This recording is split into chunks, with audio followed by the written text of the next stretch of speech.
I never knew.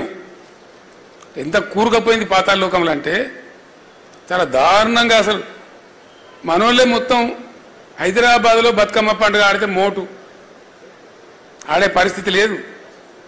Telangana బిడ్డలే కానీ బతుకమ్మ ఆడితే ఏమనుకుంటారో ఏందో అనే పరిస్థితి హైదరాబాద్లో. మనోళ్ళంతా ఆనగపకాయ బంద్ చేసి సొరకాయని మొదలుపెట్టారు, పుంటికూర బంద్ చేసి గోంగూరను మొదలుపెట్టారు. అంటే మన మాతృభాషను, మన స్వతహాగా మన పుట్టినప్పటి నుంచి ఉన్నటువంటి భాషను కూడా మాట్లాడితే మొరటేమో ఏమని అనుకుంటారేమో అనే స్థాయికి నెట్టివేయబడ్డది తెలంగాణ. ఘోరాతి ఘోరం. నేను జయశంకర్ గారు ఒకరోజు ఉద్యమంలో తిరుగుతా ఉన్నాం. ఆ పై ప్రాంతానికి పోయినాం, ఆదిలాబాద్ బహుశా ఏ ప్రాంతానికి పోయినామో. తిరిగి హైదరాబాద్ వస్తూ ఉన్నాం. వస్తూ ఉంటే పైనుంచి కోరుట్ల జగిత్యాల నుంచి ఆ సిరిసిల్ల మీదుగా వస్తూ ఉన్నాం. సిరిసిల్ల పట్టణంలో రాత్రి మేము 11:45 అవుతా ఉంది. కారు హెడ్ లైట్లలో కనపడుతున్నాయి, గోడల మీద నినాదాలు.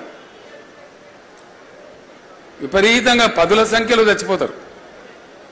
దుబ్బాకలో, పోచంపల్లిలో, సిరిసిల్లలో, ఇంకా అనేక చేనేత ప్రాంతాలలో డజన్ మంది చచ్చిపోడు, 6 చచ్చిపోడు, 7 చచ్చిపోడు ఒకటే రోజు. అక్కడ ఉన్న కలెక్టర్ గారు జనార్దన్ రెడ్డి గారు అని ఉండే పాపం, జాయింట్ కలెక్టర్. ఆయన గోడల మీద రాయించిండు రాతలు. ఏమి రాయించిండంటే ఆత్మహత్యలు, సావులు సమస్యకు పరిష్కారం కావు, మీరు చావకండి. అప్పటికి 65 ఏళ్ళు స్వతంత్రం వచ్చి దేశానికి.